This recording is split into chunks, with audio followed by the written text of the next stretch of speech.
J'ai dit, il est défendu à un croyant de se prosterner devant une statue ou une idole. Suivez-moi bien, hein? On est arrivé à suivre. Maintenant, s'il interdit aux croyants de se prosterner devant une idole, une statue, parce que cette statue a été faite par les mains d'hommes. Cette statue vient de la créature. Ce n'est pas le créateur. Maintenant, la femme dit, mais je me suis prosterné devant la statue de la Vierge Marie et j'ai été exaucé, j'ai eu enfant. Homme de Dieu, explique-moi comment cet exaucement a eu lieu alors, si la Vierge Marie n'est pas à prier. Ici, quand on voit la statue qui a la figure d'une femme, c'est clair que la statue tombe sur le coup de l'interdiction de Deutéronome 4, versets 15 à 16. C'est clair, non? Donc, du coup, la prière à la statue de la Vierge Marie devient la voix des hommes face à la voix de Dieu qui demande de ne pas se prosterner devant une statue quelconque. On est d'accord? Maintenant ici, on me demande que mais, quand j'ai pris la voix des hommes là, mais pourtant j'ai eu ce que je voulais, qui m'a donné? C'est la question, non? Donc on va voir ici maintenant, Dieu qui a laissé toutes les nations suivre leur propre voie là. Est-ce que en suivant leur propre voie, ils ont pu être exaucés ou bien ils n'ont pas été exaucés? S'ils ont été exaucés, on va savoir qui les a exaucés pour comprendre aussi maintenant, quand vous suivez la voie de Marie là, qui vous exauce.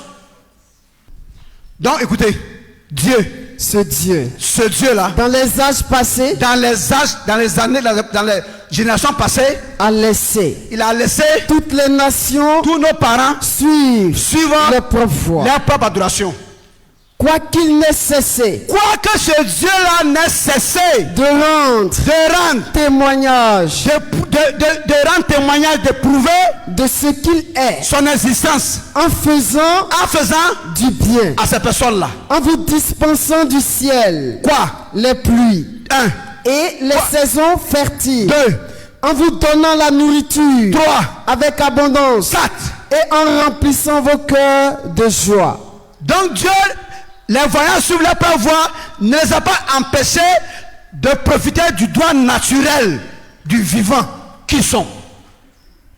Il leur a donné la nourriture, il leur a donné les saisons fertiles, il leur a donné l'argent dans le cœur, il leur a donné la nourriture en abondance. Ça veut dire quoi? Il les exauçait, quoique ce n'était pas sur sa voie, mais c'est lui qui les a laissés. Pour qu'un temps vienne, et Jésus dit maintenant là, ceux qui veulent adorer le Père, qu'ils l'adorent en esprit, mais en vérité, que hier c'était physiquement dans le mensonge. Mais Dieu, sans cesser de rendre témoignage de ce qu'il est, il les a donné la nourriture en abondance. Et il reprend encore. Ce Dieu, écoutez, dans les âges passés, a fait quoi? A laissé toutes les nations suivre leur propre voie. Quoi qu'il n'ait cessé, mais sans cesser de rendre témoignage. Le français, tu vois ça?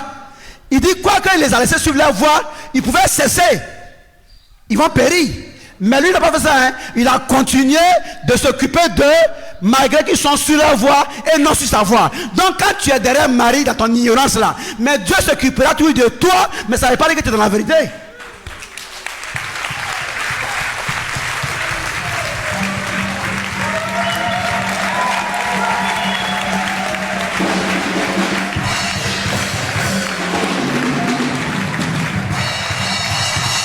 En fait, Dieu ne va pas m'envoyer sur la terre pour l'honorer et puis va me mettre dans la honte.